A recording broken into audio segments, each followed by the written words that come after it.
I'm desperate for content at this point. And so I just made a video like, hey, surprise, you can do this now.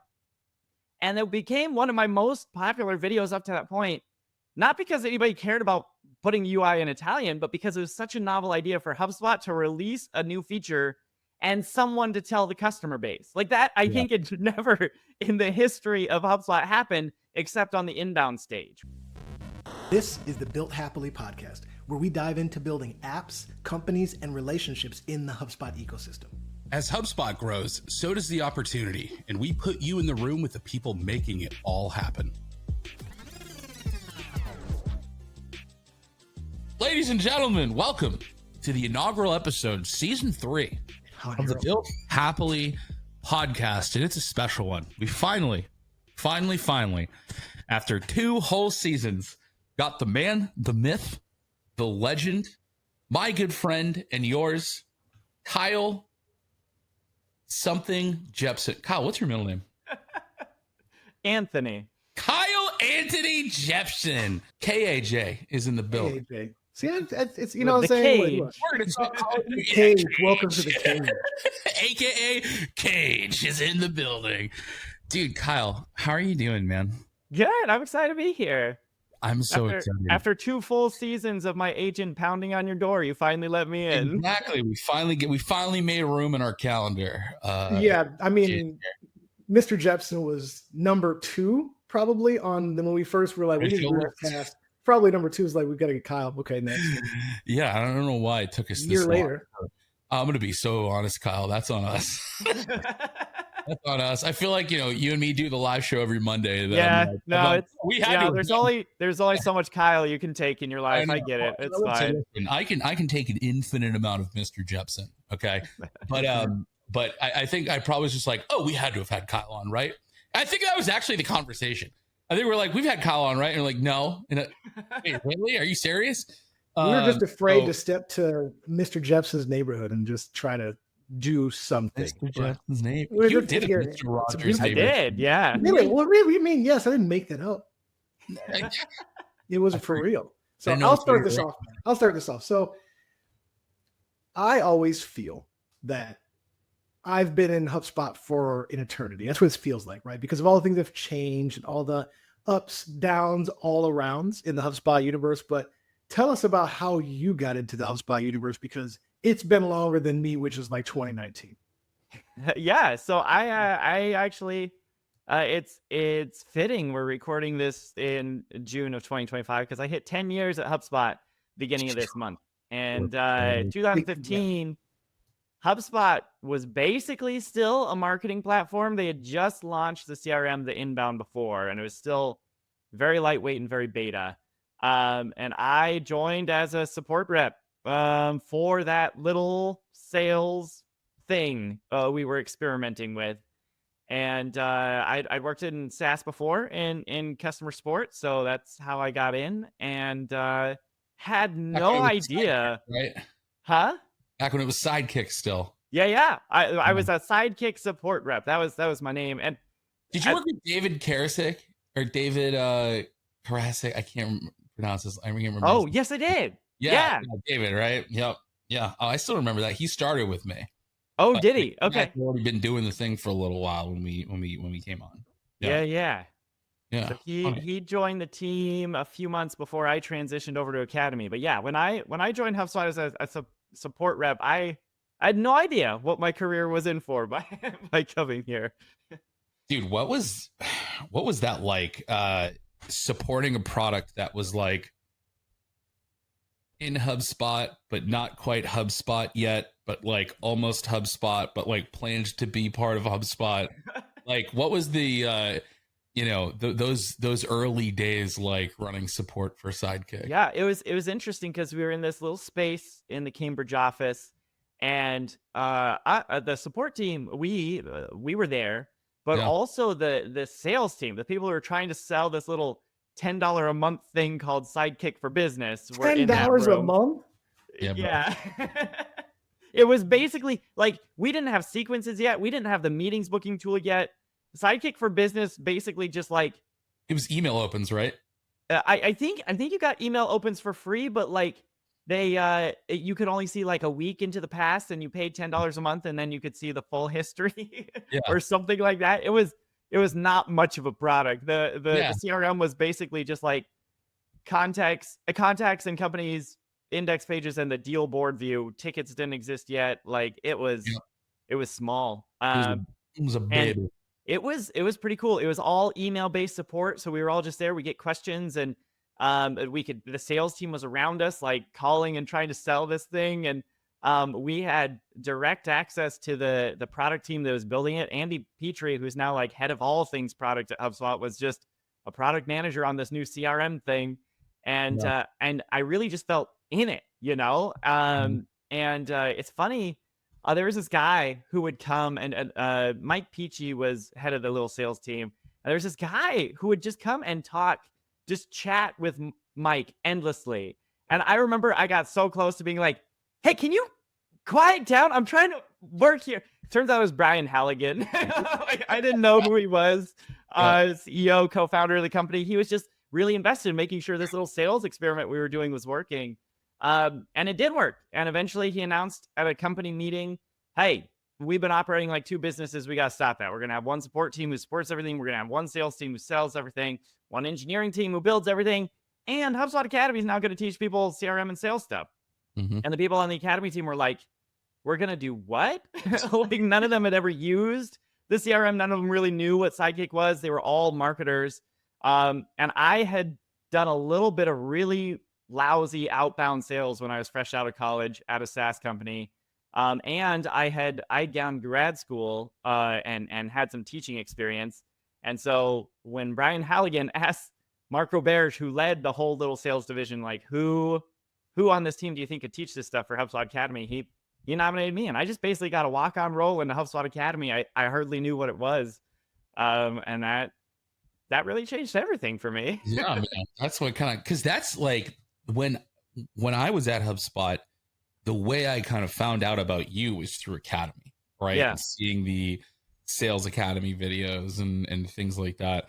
Dude, what was it like building your very first, actually, what was your very first Academy course? So they told me, like, at that point, HubSpot Academy really had just two offerings for the general public. We had a little thing for partners also.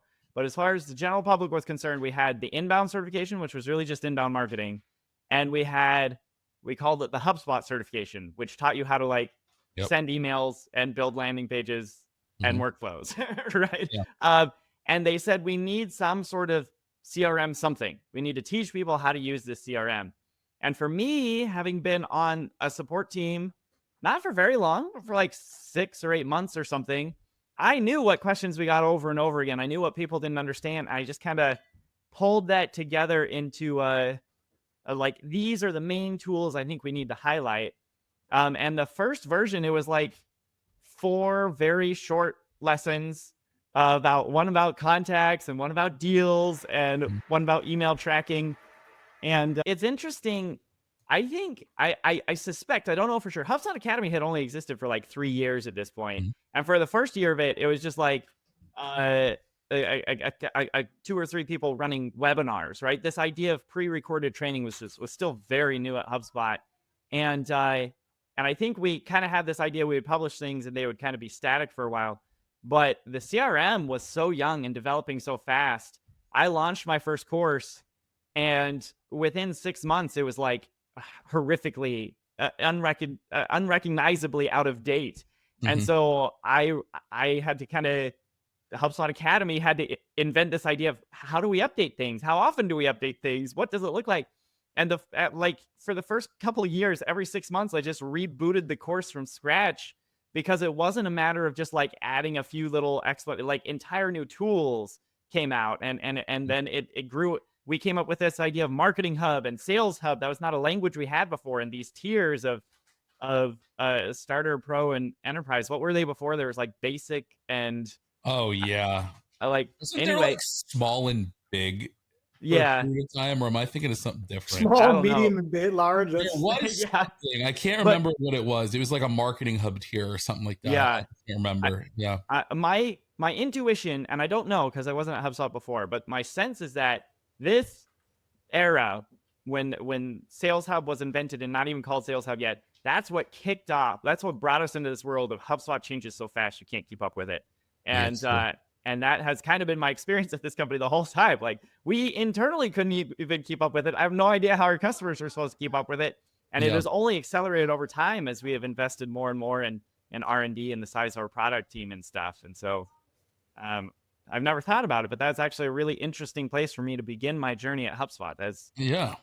And so how long were you? I mean, well, you're still on the Academy team Yep, now.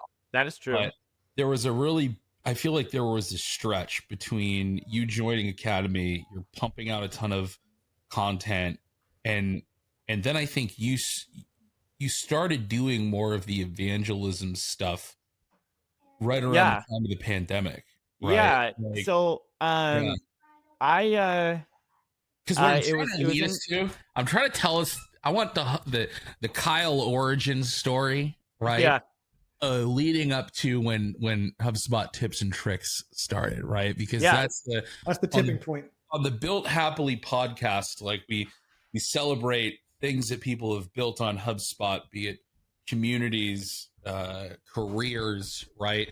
And you've done both of those things, right? And so, like, I want to tell that story, like, right up into it, and then talk about what that actually looked like, right? Yeah. But also give people a sneak peek of the Kyle behind the snes, right? So like, interesting. Yeah, good. I joined HubSpot Academy, and like I said, it was a new team. We had just hired Steven Fisk as a videographer like 2 or 3 months before that. Before I joined the team. Before that, they were literally just like putting their phones or camera, maybe like an actual camcorder, on like tables and recording themselves. They didn't have a teleprompter. They just have the script off screen, memorize a couple sentences, and then shout it at the camera and change the angle. And so I started writing my scripts for this certification course about the CRM I was going to create.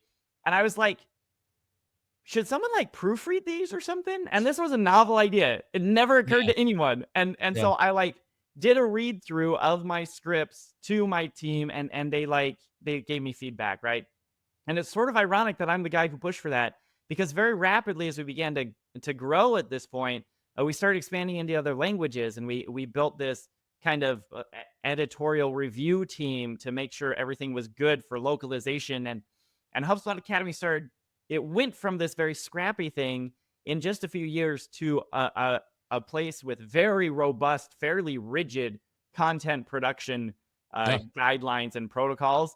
And that I sort of chafed against that. I bumped heads with these content editors a lot, because like, I'm just excited to tell people about HubSpot. And if we take 3 or 4 months to say something about HubSpot, then it becomes not true by the time we get it out the door, right? Yeah. And so that was a point of tension for a year or two, I would say. And then the pandemic hit, and I was locked down, and I was working from home, and I'm filming stuff in my own house. And near the end of 2020, just as kind of like these processes are too restrictive for me, I started making unscripted videos and posting them on LinkedIn. And it's interesting. Another interesting thing. It was actually. Are you saying HubSpot tips and tricks acted out of a bout of rebellion? It was rebellion. Yeah. Wow, you seem such the rebellious type as well. So I don't. Here first, folks. I don't know. I don't know how to tell you guys this. I'm sort of a prima donna. I am really confident in my ability to create content, and it's really hard for me to accept any sort of input from anyone else. Just like, trust me, I'm gonna do a good job. Dude, I'm the same way. It's trust me, bro. Just let me get it across people. Like, it's out of my way. I will have multiple cats in Phil. It will be just fine. Right. And I do think it's actually really good for me to be accountable to a content team who's thinking about things like brand voice and how will we translate this and how all those things. But I don't like it. It's medicine for me, right? But it's interesting. In late 2020, Dan Curran, actually, co-founder of OrgChart Hub, posted on LinkedIn and said, "What's your favorite HubSpot feature? Like, what's the most underrated feature? Just like, tell me in the comments, what feature do you wish more people knew about in HubSpot?" I was gonna say snippets, because I think snippets is a great tool, but someone had already said snippets. Yeah. So I said the deduplication tool, which is crazy because at that time that barely existed. It was not cool, but it was new, right? You could deduplicate records in HubSpot. What a wild idea. Yeah. And so I posted that comment, and 2 or 3 people responded and said, HubSpot has a deduplication tool? Where is that? And so I like sat down to type out a comment, first click on this, and I was like, you know what? I'll just make a video. So I made this little video and posted it on LinkedIn. It was like, hey, turns out some of you don't know about the deduplication tool. Here's how you find it. And it was like literally 25 or 30 seconds long. It took me maybe a minute to create. Yeah. And I had been on HubSpot Academy at this point for almost 5 years. And I had spent that whole time connecting on LinkedIn with anyone who like posted a HubSpot Academy certification. So I had like 2,000 connections who were all like certified HubSpot users, right? And so if you say to that crowd, hey, here's a HubSpot tool you're paying for, you probably don't know you have access to, they like it. Especially at a time HubSpot did not have any sort of product updates page. A product catalog has always been a hard thing for us. People were like, wow, that was really cool. Liked this video. It's only 30 seconds long. You should make more like this. So for a couple weeks, I just mined the comments on Dan's post, right? Oh, someone said they like this tool. Here's a 30-second video about that. Someone said they like this tool. Here's a 30-second video about that. And general consensus was people liked it. They wanted more of it. And Pause. so, does Dan know that he accidentally started HubSpot Tips and Tricks? that's a good question. I feel like he should brag about this more than he does. That's hilarious. So, all right. So you're going through Dan's post. You're farming content off this post. You're starting to make videos. Where was hashtag HubSpot Tips and Tricks birthed? So Dan's post was like late in November 2020. And I was like, I bet I can post a video on LinkedIn every day from now till I go out on Christmas break. And so I did that. And at the end, I was like, people didn't get tired of it. People seem to like it. And so over Christmas break, I was like, it's almost as if all the content on LinkedIn sucks. And you put good stuff on there, people actually enjoy it, right? Yeah. Wow. But while I'm just hanging out with my family of Christmas and New Year's, I was like, I should start a hashtag. And I called it HubSpot Tips and Tricks because that was my plan. I was like, in 2021, I'm setting a goal. I'm going to make a video every day and tell people something they don't know about HubSpot. And I made it like halfway through January before I was totally out of ideas. So how did you, all right. So originally it was ideas, right? But then that's why I call it Tips and Tricks. I didn't call it like HubSpot updates, you know? Yeah. So then there was a transition point where you really leaned into the updates, right? I almost think it was like you're like the Aaron Parnas of like HubSpot updates, right? Like instead of, I don't know if you know who Aaron Parnas is. He's like a big TikToker who reports the news that everybody likes, right? But it's like the second a story comes out, he goes and breaks it to everyone and like breaks it down for people. I feel like you do the same thing for HubSpot product updates. Yeah. So, I mean, like I said, I made it through 2, maybe 3 weeks of January. And then it was like, I'm out of stuff. There's nothing else I can say. And so I went from like daily to like 3 times a week to like 2 times a week. But people were still engaging. And then one day, just like, it was a week that I hadn't published anything and I really needed a video internally in HubSpot for a long time, way before we had any sort of public feed for this. We have these, we call them prod notify emails, product notifications about new features that have been released.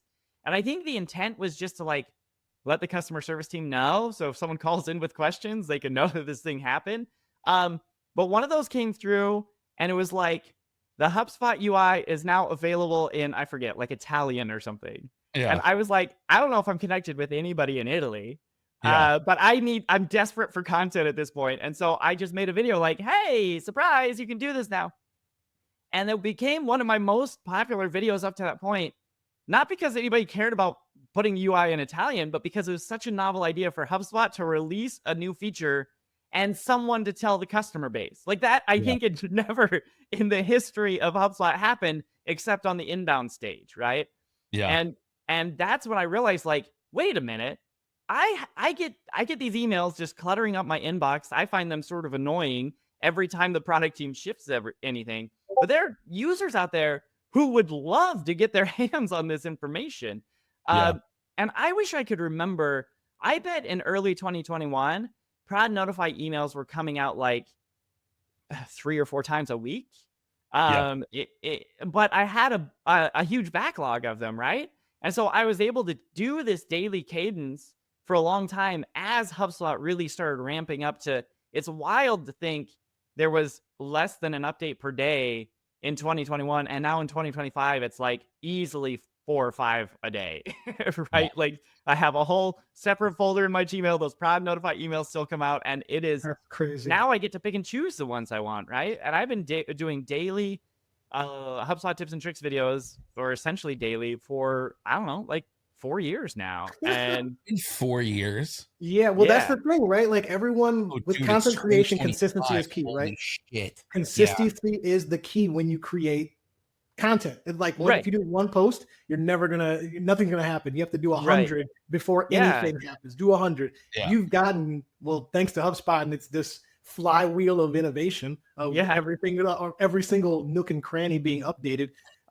There is you get an unlimited content farm. You just wake up and you got breakfast, product update, lunch, product updates, right? Yeah, nice snack, product update. And it's really interesting. Like I don't know how other content creators build like a brand and a platform that people subscribe to. I've never had to put very much thought into it, right? Like people a lot of times like want to get started with video content, and they immediately start thinking about fancy microphones and fancy cameras. And for me, for so long, I was wearing like my HubSpot issued headset as a mic, and it sounded like a telephone call. The Jabra, right? Yeah. I was just using the built-in camera on my webcam, and it was so scrappy. The production value was so low, and it's unscripted, single take, like 30 to 60 second videos, and that worked. That was great, right? And going back to the point of this being a bit of an act of rebellion, meanwhile, over in HubSpot Academy, everything we were producing was carefully scripted and edited and translated in 5 languages and read off a teleprompter and edited by a professional editing team. It took months to get this out the door, and it was always like 6 hours long when it got there, right? And I think there is still a huge need for that. I love HubSpot Academy. I think we provide immense value, but we were not doing this timely news style, here's what's up with HubSpot right now. And it was just a huge gap. Nobody was doing it. Yeah. Let's establish that like HubSpot wouldn't exist the way it does today without Academy. Like that. I think that's fair. HubSpot Academy is the way I found HubSpot in the first place. Yeah. Right. But like, I don't think anybody on earth, any company on earth has ever done a better job at building a product while also building the strategy and the education that helps that product thrive. Right. And quite frankly, the HubSpot community wouldn't exist without HubSpot Academy. Right. So it's like HubSpot is HubSpot Academy, and HubSpot Academy is HubSpot. Like it's just as important as the product that, they built. Right. Now here's some, I want to hear what your experience was with this, because I remember when the pandemic happened and I started my sort of unhinged content journey on LinkedIn and TikTok and all that kind of stuff. The experiences that I had internally were very interesting, right? Everywhere from like marketing reaching out to me being like, oh, the C-suite wants you to go do ads for Service Hub. And like I did Service Hub ads on Instagram and stuff like that, even though it wasn't like my job, all the way to like my boss being like, I just want to make sure you're actually like focusing on your job. And I'm like, I'm doing your job in your sleep. So yes, I am focused. Like, it's not that hard. So I had a lot of very interesting, a lot of people reaching out with me, want me to work their deals and like all this kind of like, it was a very interesting internal experience. What was like the internal sort of like experience you had becoming this very well-known figure in the HubSpot world by like doing a lot of this content, like outside of the, the normal, what people are used to, which is the courses and stuff like that. Yeah, so it's interesting. I don't know how famous people find out they're famous. I assume like if You're you've very talked to famous. like George Clooney or Brad Pitt, they probably have some story about the first time they went to the grocery store and the person bagging their groceries was like, "Wait, are you in the movies?" Right? And like that was that moment. Like, oh, it happened. And for me, like, yeah, I could see people were engaging with this stuff on LinkedIn. I knew especially solutions partners really liked what I was doing, and I remember in early, I guess I don't remember exactly what year it was, but at some point I was on a podcast with a partner, and they're like, "How do you maintain this daily velocity with your HubSpot tips and tricks posts?" And it must have been like first half of 2021, because I remember in my mind being like, "Right now I'm posting like 2 times a week. I'm really glad you think it's daily because I feel like I'm falling off the wagon here, right?" But where it really hit was inbound 2022. I gave a talk called "Things Every HubSpot Admin Needs to Know." And this was a time when, like, internally, it was pretty hotly debated. There were plenty of salespeople at HubSpot who were like, "Yeah, the way you win deals against Salesforce is you hop on the call and be like, if you buy Salesforce, you're going to have to hire an admin. If you buy HubSpot, it's so easy, it runs itself. You don't need a full-time admin," right? I And was like one of those people. that was the talk track. And so it was a pretty spicy take to say things every HubSpot admin needs to know. Just assume HubSpot admin is a person, is a type, is a career. And I was really glad the inbound team took it. And what happened was I got this 90-minute deep dive session in a room with 250 seats, and it filled up. And so they gave me an encore session. And the encore session, they had student style seating, like chairs and things. They moved out a bunch of furniture and shoved the chairs together and put in more rows. And there were lines of people down the hall and like around the corner, and like the people were posting pictures on LinkedIn, like Kyle Jepson has Disneyland style lines outside. And like people who could not come in went to the academy space and like verbally accosted my manager and said, "The whole reason I came to inbound was so I could learn what I need to know as an admin, and I can't get into this session." And like it blew up. It was wild. I had no idea there was going to be that many people interested in it. I thought it was going to be sort of a niche session. But it turned out there was this hunger for admin content for HubSpot, and it was a headliner, dude. It was a surprise to all of us. And so I posted on LinkedIn like, "Hey, sounds like a lot of you were not able to get into my session. Don't worry, I'll do it as a webinar. Just give me a couple weeks." And that's how I started the admin hug. I just needed a place to do my my inbound speech as a webinar. There you go.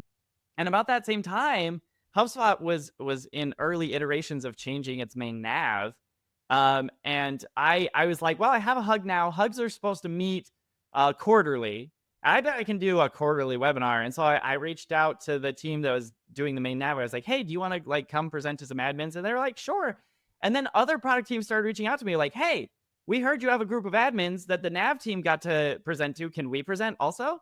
I was like, "Sure." So I put together this spreadsheet. It had 4 lines on it, one for each quarter of 2023. And I shared it in the product manager Slack channel. I was like, "Hey, if you're interested, sign up."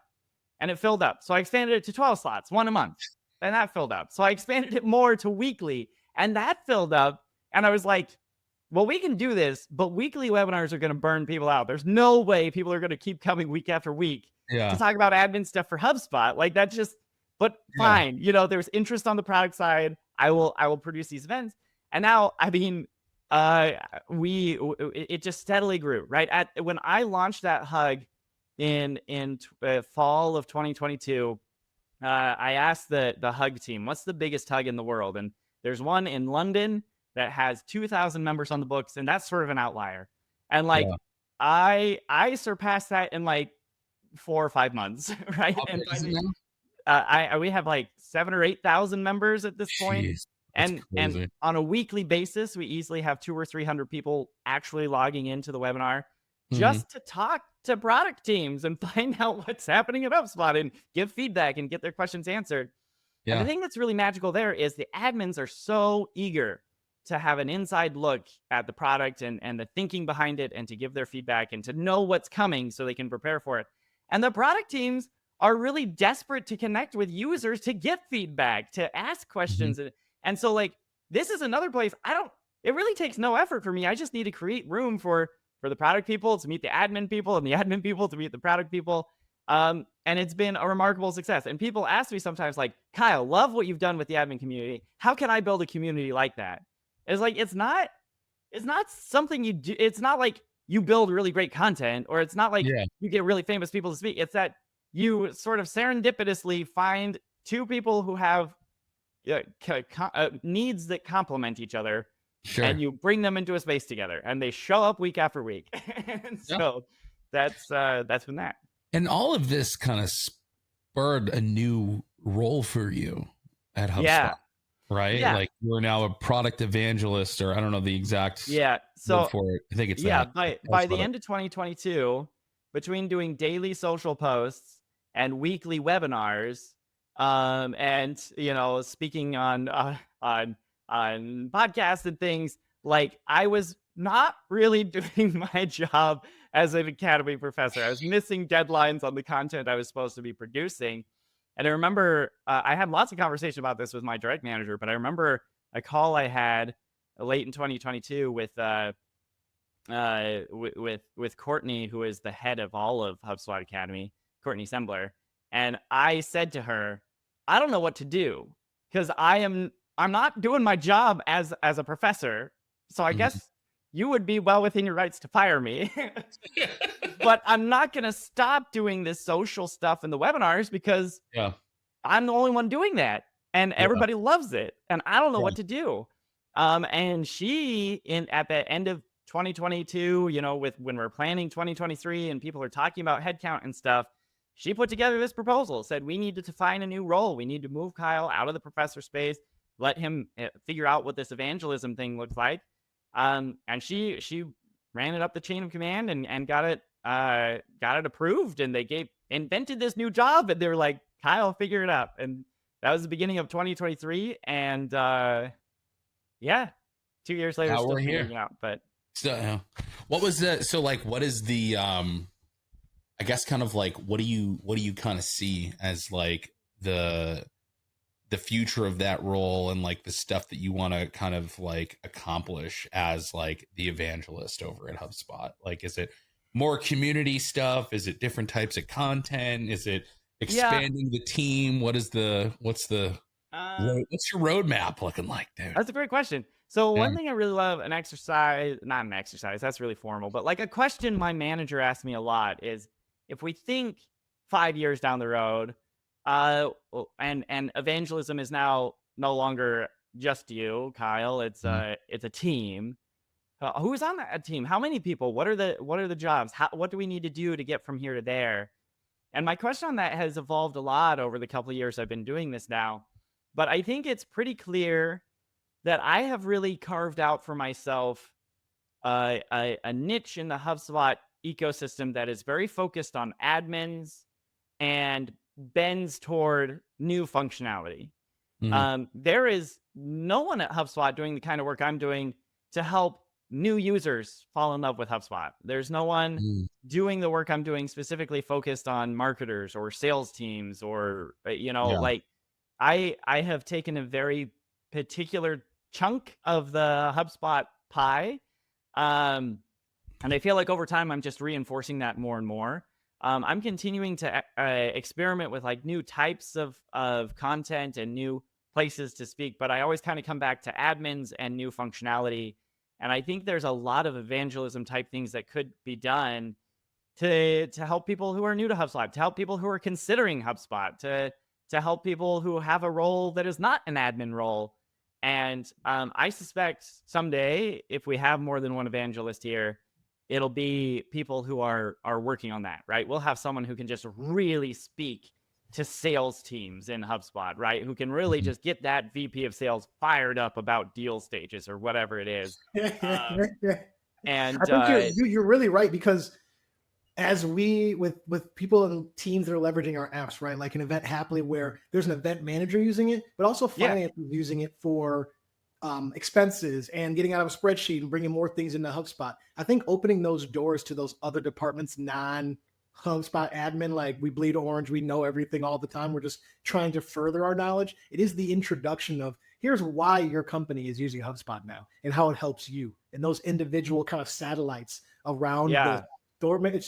It's like you bring it into as an HR, I would say an HR functionality, but making it a part of the company's onboarding. That this is our mother brain. This is our source of truth. This is how you use it. Here's how it affects you, rather than putting that vis-a-vis the admin learning about it from a Hug or you directly or LinkedIn or partners, right? Like the global Akashic records of HubSpot knowledge going into that, getting it directly from HubSpot. Like Max, how you found HubSpot through the academy when it wasn't even around. I think that is a big step towards people understanding at an organizational level that HubSpot is kind of core to the organization rather than a tool a piece of the organization uses. Yeah. And I mean, I tell people explicitly, a big part of my job is just to help people love HubSpot, right? If you're a customer and you're watching my content, I'm not trying to upsell you. I'm not trying to cross sell you. If you just have Marketing Hub Pro and that's all you have, man, I want to teach you all kinds of things in workflows you didn't know workflows could do. So you're going to love workflows. So if the conversation ever comes up of like, hey, should we maybe move off of HubSpot? You'll be like, no, I can't live without it, right? I do it pretty broadly. And again, I'm talking primarily to admins. And like, if you are, for your example, an event manager, right? You will occasionally find an admin Hug session that is relevant to you. You will every now and then find a HubSpot tips and tricks video that is somehow tangentially related to that.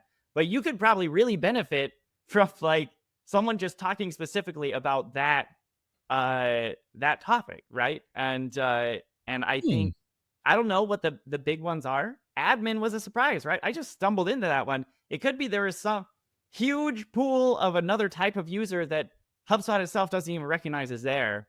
And like, if someone just creates the right piece of content, the right talk at inbound, they'll suddenly realize, oh wow, we should be talking to these people. I think you need like a sales evangelist, right? Like someone who is, because I think classically the people who were always like really tough to kind of work with when I was doing onboarding was like getting on that call with the sales team and trying to get everybody stoked about doing something a little bit differently. Yeah. Right?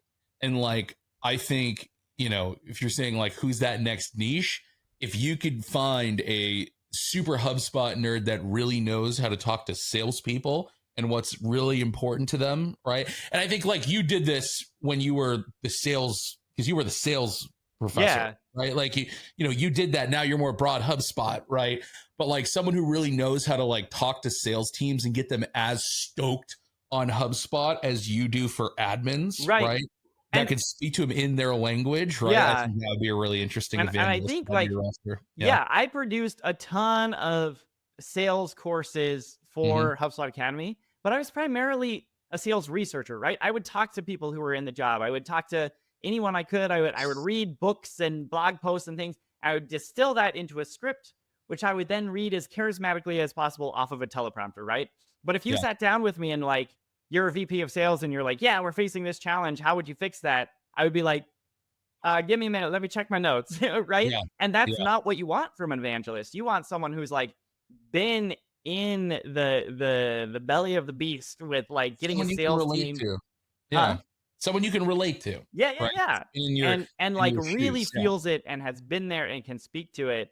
And it's interesting when I have these talks with my manager about like, someday when we hire evangelist number 2, how will we do that? One thing I've pointed out, and I think is really true, when we look to hire a professor at HubSpot Academy, we look for someone who can communicate really clearly, who can teach ideas simply, who has a passion for teaching. And like, if they don't have a deep knowledge of HubSpot, that's fine. We can teach you how to use HubSpot. We cannot teach you how to be a passionate educator, right? That's not a skill we can give you.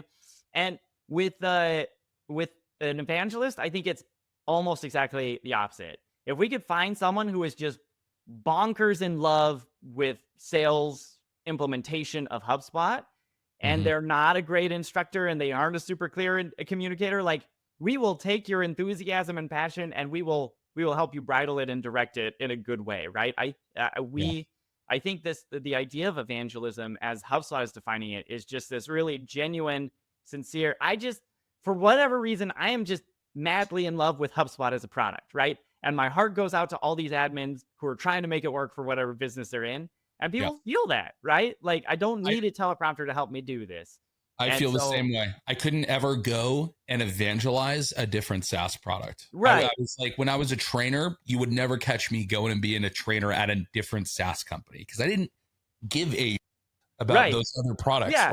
Like, I genuinely gave a shit about HubSpot. That's why I could do any role that has to do with it. Right. Yeah. And like that's really important. I don't know if like I Workday or Okta came to me and was like, we will 10x your salary if you can do for us what you've done for HubSpot. I would be like, I'm happy to take your money, but I don't care.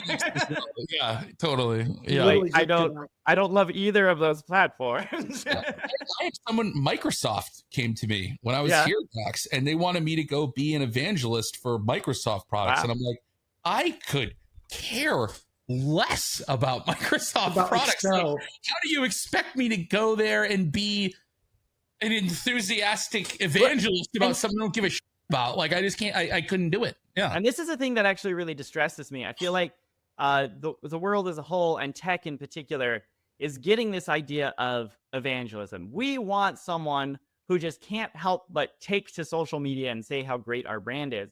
And the approach the big brains are taking is, let's find an influencer on TikTok or Instagram or whatever platform the kids are using today, and let's pay them a large salary to come promote our brand.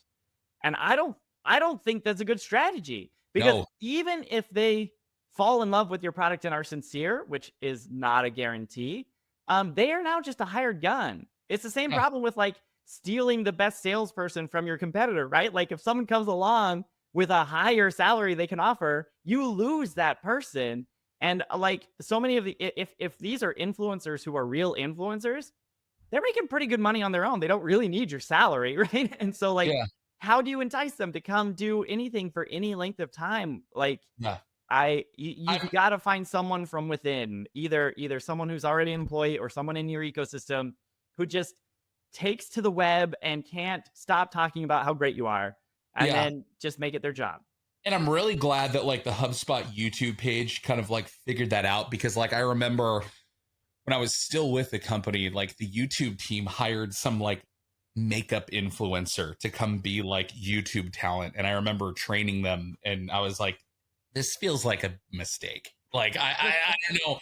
But now it's like you go on there and it's like, it's you, it's Mark, it's like, you know, professors, it's Aditri, it's like the people that actually know about HubSpot and the people that are building HubSpot, like properly guiding the content that's like on there. You know what I mean? And I think they finally figured that out, because for a while it was like, who are you? Why are you having these people who don't know what HubSpot is come and be the face of the YouTube channel? It doesn't make any sense.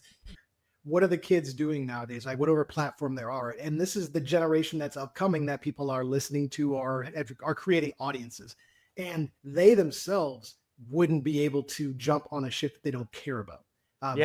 You have to be able to tie into a true, I do this anyway, so I might as well help you get better because I want HubSpot to grow. I want X platform to grow because I care about it.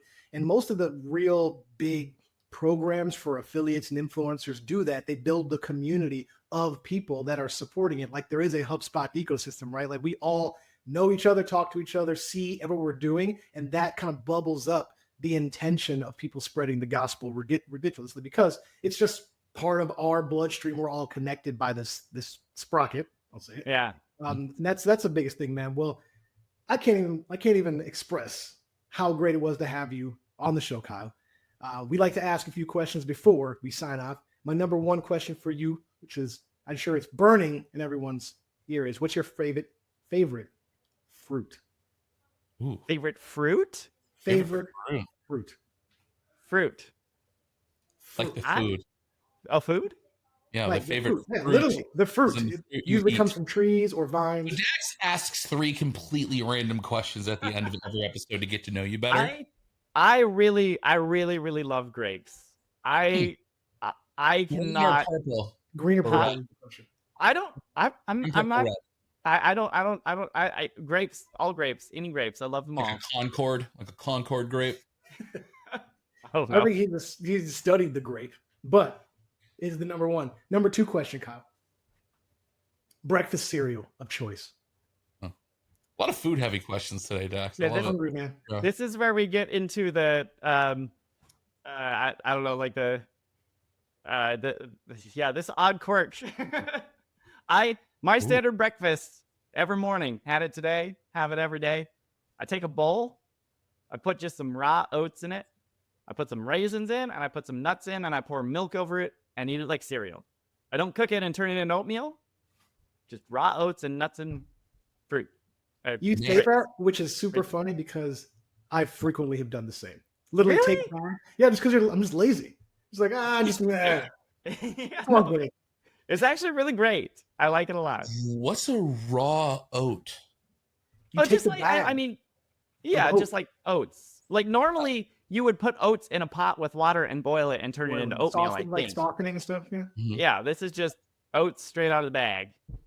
But I there's think you still just like described cereal. And kind of, but it's not processed, right? Cereal's like cereal. It's all ground up into powder and then turned into granola shapes.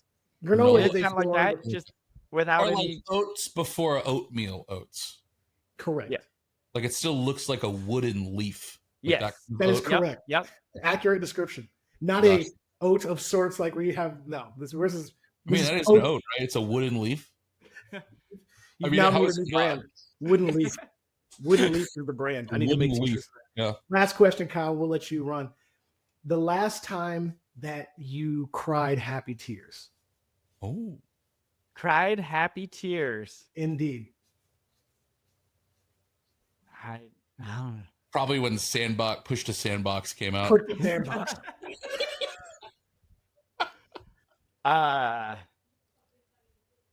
Yeah, I don't know. I got 4 kids. Baby number 5 is coming soon. I get weirdly emotional at like kids events. Like if my son, like he did the spelling bee and like, I don't know. I just like get choked up seeing him up there spelling words that I know he can spell already. Like, That's the thing. Yeah, when you have kids, those are the moments. Yeah. I would have been shocked if it wasn't child induced. Yeah. But tis. But either way.